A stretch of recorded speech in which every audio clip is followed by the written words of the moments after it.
I think there's going to be some big changes over the next decade in terms of business growth.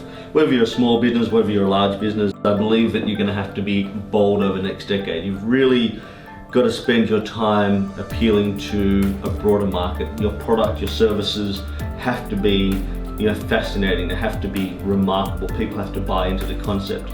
I think the days of just throwing any generic thing out there is pretty much over. You've got a smaller marketplace in terms of people earning money.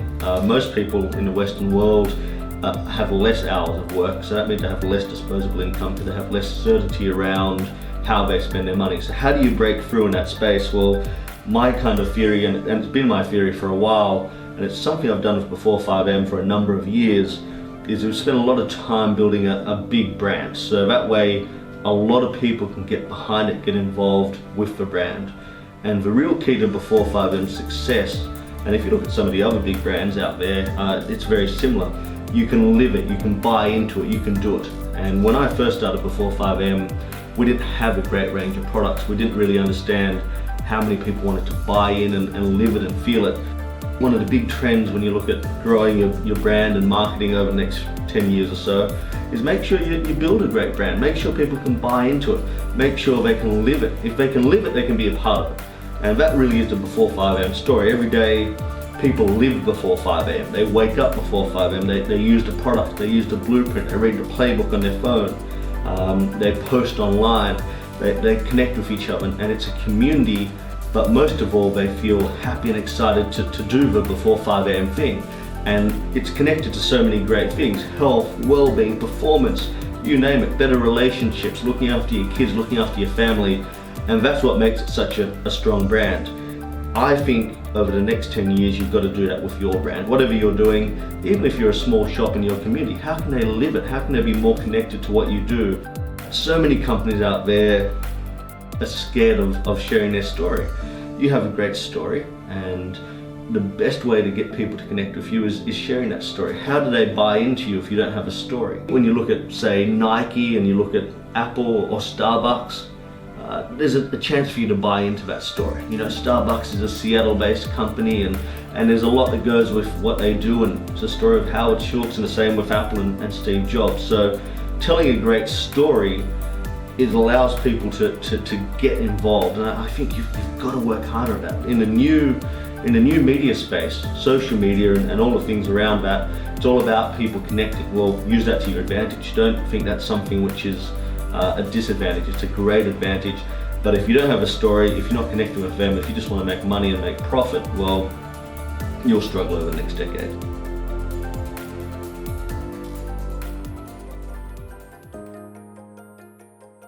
If you treat social media as an educational resource, you'll get ahead. That theory, that philosophy has always served me well. It's something I've said for a long time. Social media is a chance to learn, educate yourself, and share your ideas with the world. That's all it's there for.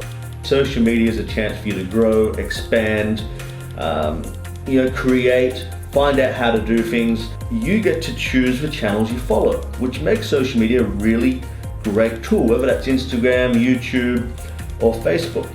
And you want to make sure that you cull out all the negative stuff, things which aren't going to make you better or move you forward. And don't treat it as a tool to be entertained. Your phone has never been a tool for you to be entertained. A phone, your tablet, your computer, devices which allow you to put your input, your ideas, your methodology, what you want to share for the world, out there into the world. It helps you connect with the type of content and media you want to consume, and it opens up the world to you. And that's been very true for me when I created Before 5am all those years ago. It was an opportunity for me to share what I wanted to share for the world. It was an opportunity for me to train, teach, and create everything that I wanted to create. The truth is, as we progress and we go into the second decade of social media as we know it, and the third decade, we'll really start to see people mature up. They'll start to consume better content. They'll be more engaged. They'll be able to share their ideas, and they'll use it more as a tool. And I feel that's where we'll go. Right now it's really murky waters because we have a lot of focus on well-being and how social media has had a negative impact. For the negative impact it's had, There's many more stories of it being a powerful tool which has helped people grow, helped them become more aware of issues which they were never aware of before, and it's opened the floodgates mentally to a lot of people. We've always been a company who's been at the forefront of creating great educational content which really makes an impact. The Before 5 AM movement and all the information we've created over the years has been at the forefront of that movement and helping people understand how to use social media and how to use it in other parts of your life, because at the end of the day it's something that's on your phone, you read it, you watch the videos, and then you go out and do it. And I've always thought that was the right way to treat social media. So in the next decade you'll start to see the industry mature up, and I think the way you use social media is to use it as a resource. It's a chance for you to grow and it's a chance for you to really build the things you want to build and become the person you want to become. Social media is a great opportunity, always has been, but we now have to start changing the way we talk about it. We now have to start looking at ways to make it a more sustainable platform for everyone, because social media today is mainstream media. It is the main way people all around the world connect. It's what we read, it's on our phones, it's what we watch, and sometimes, and especially if you're looking at the younger generation, they might turn the TV on and catch the news, but generally their life is shaped by what's on their phone. We now have to change the way we treat social media, and as we start to talk about it in a more mature way, as it's a maturing industry, that tone and how we feel about it will definitely change in society.